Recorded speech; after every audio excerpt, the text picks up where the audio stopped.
नमस्कार, आदाब, सत श्री अकाल। मेरा नाम है advocate Jinesh Soni. Soni arena law lecture series में आपका हार्दिक स्वागत है।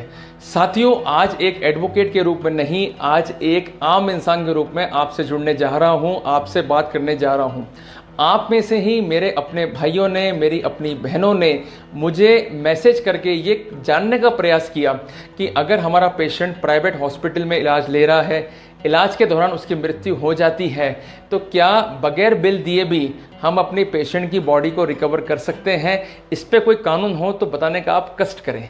तो मैंने इस टॉपिक पर रिसर्च किया और जो पॉइंट्स मैंने कलेक्ट किए वो आपके सामने रखने का प्रयास मैं कर रहा हूँ। साथियों, मध्यम वर्गीय या उच्च मध्यम वर्गीय या उच्च परिवार जिनका आर्थिक स्थिति कुछ ठीक है, बड़ी मुश्किल से प्राइवेट हॉस्पिटल में ये मानते हुए कि उनके पेशेंट को अच्छे से अच्छा इलाज मिल सके, वो जल्दी क्योर हो सके और सामान्य जीवन व्यतीत कर सके, इलाज करवाते हैं। और प्राइवेट हॉस्पिटल और उसके डॉक्टर भी जिम्मेदारी को समझते हैं और एक अच्छे नागरिक के रूप में पेशेंट्स का इलाज करते हैं। पर अमूमन ये भी देखा गया है कि कुछ ऐसे बेईमान डॉक्टर और कुछ ऐसे बेईमान प्राइवेट हॉस्पिटल हैं जो इलाज के नाम पर पेशेंट को ठगते हैं, ओवर बिलिंग करते हैं, जिसका परिणाम ये होता है कि कहीं पर इलाज के दौरान एक्सपेरिमेंट या क्लिनिकल ट्रायल करने से या रिसर्च करने से पेशेंट की मृत्यु तक हो जाती है। वहाँ पर हमारे लिए दो समस्याएं होती हैं कि हमें किसी डिस्प्यूट में नहीं पड़ना है, हमें कोर्ट में नहीं जाना है और अमाउंट को पे करके हमारे पेशेंट की बॉडी को ईजिली या इफेक्टिव रूप से ऑब्टेन करना है और उसका संस्कार करना है। साथियों, वहाँ पर कोई विशेष समस्या हमारे लिए जब तक नहीं है कि जब हम हॉस्पिटल को पे कर रहे हैं या फाइनल उससे हम अमाउंट पे करके एनओसी ले रहे हैं। पर जब आपने अमाउंट पे नहीं किया या अमाउंट पे करने में आपको दिक्कत आ रही है, या अमूमन ये भी होता है कि आप अमाउंट पे करने की चाह में अपने ही किसी परिचित से मदद मांगते हैं तो वहाँ मदद आपको नहीं मिलती है, पर आपके पेशेंट की बॉडी को ये कहते हुए मॉर्चरी में रखा जाता है कि कोई क्लेमेंट नहीं मिला है जिस कारण बॉडी हम किसको दें। क्योंकि हॉस्पिटल को तो कानून मालूम है और हॉस्पिटल को ये भी पता है कि पेशेंट चार्टर जो कि सेंट्रल गवर्नमेंट ने आपकी हेल्प के लिए बनाया है, उसके तहत वो बॉडी को रिटेन नहीं कर सकता है, पर इसका ज्ञान आपको नहीं दिया जाता है। इवन हॉस्पिटल के डिस्प्ले बोर्ड तक में भी ये नहीं लिखा जाता है कि आप पेशेंट की डेड बॉडी को मृत्यु होने पर इमीडिएटली प्राप्त कर सकते हैं, जिस कारण कानून का वो हिडन फैक्टर मुझे आपको बताना जरूरी है ताकि उसकी सहायता से आप अपने लीगल राइट्स को इन्फोर्स कर सके। साथियों, भारत सरकार ने आप ही के हितों के लिए पेशेंट चार्टर को रिसेंटली एक कानून बना दिया है जिसके तहत आप पेशेंट की मृत्यु होने पर उसकी बॉडी को इमीडिएटली पाने के अधिकारी होंगे।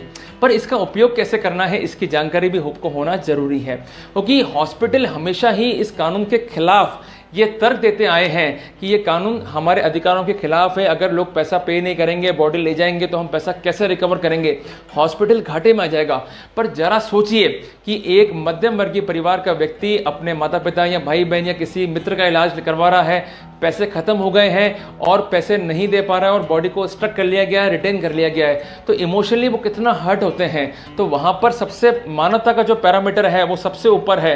तो वहाँ पर हॉस्पिटलों को ये समझना होगा कि यदि हम मानवता के पैरामीटर को देखते हुए उस पर्सपेक्टिव में अगर बॉडी छोड़ते हैं तो हमारी इमेज बढ़ेगी, घटेगी नहीं। पर ये वीडियो आपके लिए इसलिए कारागर है क्योंकि मैं आपको वो नियम बताने जा रहा हूँ, वो प्रोसीजर बताने जा रहा हूँ जिसके तहत आप बेईमान हॉस्पिटलों से अपने पेशेंट की बॉडी को प्राप्त कर सकते हैं, जिन्होंने केवल लालच के चलते आपके पेशेंट की बॉडी को रिटेन किया हुआ है, रखा हुआ है। साथियों, जब भी ऐसी स्थिति आए, सबसे पहले आपको बात करनी है मैनेजमेंट से। उसके लिए आप अपने संबंधियों का, अपने मित्रों का, किसी एनजीओ का या किसी ऐसे व्यक्ति का जिस पर भरोसा करते हैं आप साथ ले सकते हैं। यदि मैनेजमेंट नहीं मानता है, आपकी बात सुनने को तैयार नहीं है, तो वहाँ पर आपको एक लेटर मैनेजमेंट को लिख के देना है जो कि हॉस्पिटल के नाम पर होगा कि हमारा पेशेंट इसी तारीख से इलाज ले रहा है और इसी तारीख को उसकी मृत्यु हो गई है और हम उसकी बॉडी प्राप्त करना चाहते हैं, हम क्लेमेंट हैं और पेशेंट चार्टर भी हमें इसके लिए एंटाइटल करता है। यकीन मानिएगा, हॉस्पिटल के मैनेजमेंट के हाथ पर ठंडे पड़ जाएंगे और उनको इमीडिएटली आपको बॉडी देनी होगी। साथियों, अगर वो नहीं देते हैं तो आपको मैं बता दूं कि ये एक पेनल ऑफेंस भी है। कंज्यूमर डेफिशिएंसी में एक कैटेगोरियल, एक सिविल रॉन्ग भी जो है वो कॉन्स्टिट्यूट करता है, जिसके लिए समय आने पर आप मुआवजा भी मांग सकते हैं। पर डॉक्यूमेंट्री वर्कआउट जो है आप प्रॉपर रखिए कई बार देखा गया कि आप डॉक्यूमेंट्स को जो है मेंटेन नहीं करते हैं, केवल बॉडी को ले आते हैं और डॉक्यूमेंट्स जो है मेंटेन करवा के नहीं आते हैं।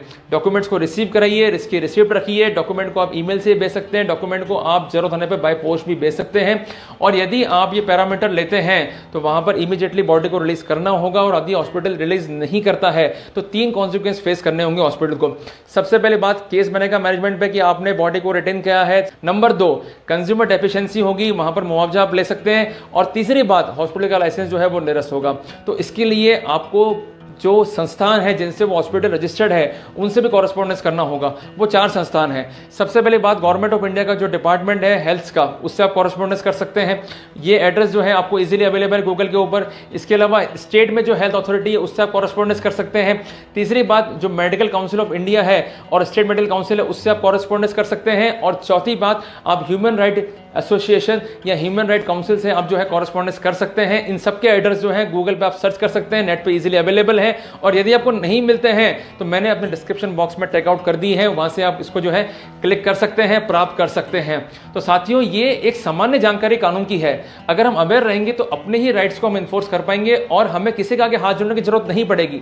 केवल आप अपनी कलम उठाइए, कागज पे लिखिए और अपने राइट्स को जो है वो इन्फोर्स कीजिए। एक आसान रेमेडी, आसान भाषा में आपको मैंने बता दी है।